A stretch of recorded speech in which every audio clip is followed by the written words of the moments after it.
Good morning everyone. Welcome to back my channel. This is Mania classes. So today's our topic is conditional probability. Before that, don't forget to share, subscribe this channel and like the video. So let's start our next topic, conditional probability. Conditional probability का मतलब हमें probability निकालनी है जब एक specific condition अगर हमें दी है तो उस टाइम पर हम प्रोबेबिलिटी कैसे निकालते हैं, उसको हम बोलते हैं कंडीशनल प्रोबेबिलिटी. इसका फॉर्मूला गिवन है, probability of A given B means B is a conditional is equal to probability of A and B divided by probability of B. अब ये फॉर्मूला आया कहाँ से है? हमारे पास मल्टीप्लिकेशन थ्योरम का फॉर्मूला था, probability of A into B, probability of A and B. But यहाँ पर थोड़ा सा चेंज क्या आया, probability of A multiply probability of B but the given condition of A, कि हमें निकालना क्या है, हमें ए और बी की प्रोबेबिलिटी निकालनी है बट वहाँ पर एक कंडीशन आ गई. इसी फॉर्मूले को आगे पीछे करके ये पहले वाला फॉर्मूला आया है कंडीशनल प्रोबेबिलिटी का.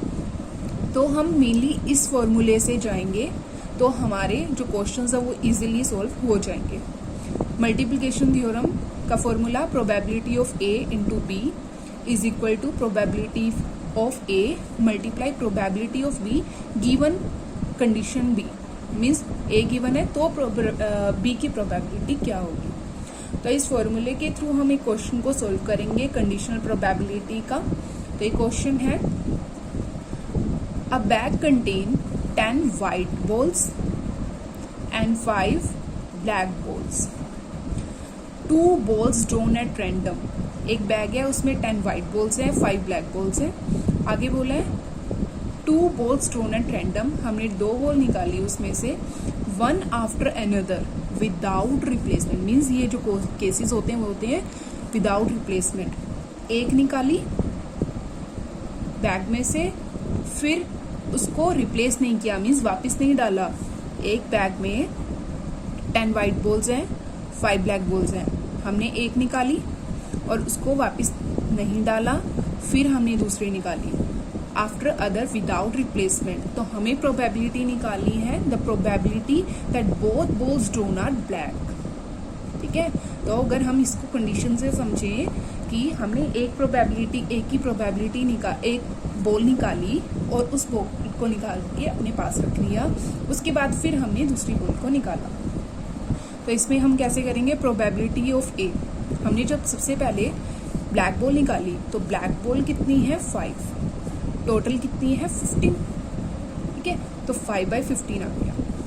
प्रोबेबिलिटी ऑफ बी गिवन ए आएगा क्योंकि यहाँ पर विदाउट रिप्लेसमेंट है. अब हमने दूसरी बारी क्या किया है, जब हमने एक ब्लैक बॉल निकाली फिर से हम क्या निकालेंगे, एक और ब्लैक बॉल. लेकिन उस टाइम पर हमने क्या किया, जब हम दूसरी बार ब्लैक बॉल निकालेंगे, एक हमारे पास थी 10 वाइट एंड 5 ब्लैक बॉल्स, जिसमें से हमने एक को निकाल के अपने पास रख लिया. उसके बाद टोटल ब्लैक बॉल्स कितनी रह गई, 5 में से 4, और टोटल बॉल्स कितनी रह गई, 15 में से 1 गए 40. तो नेक्स्ट की प्रोबेबिलिटी क्या आएगी, 4/14. तो फॉर्मूले में पुट करते हैं, फॉर्मूला क्या है, probability of A and B is equal to probability of A multiply probability of B given A. तो प्रोबेबिलिटी ऑफ ए क्या आई, 5/15. Probability of B by A क्या आई, 4/14. तो यही हमारी जो होगी टोटल प्रोबेबिलिटी निकल कर आएगी 20 डिवाइडेड बाय 15 मल्टीप्लाई 14 आप कर लेना, तो जो भी आएगा वो आपका आंसर हो जाएगा. क्लियर, इजी था. यस, तो आपका आंसर हो जाएगा 20/300. ओके, तो इस वीडियो को लाइक ज़रूर कीजिएगा, कमेंट शेयर ज़रूर कीजिएगा. Thank you.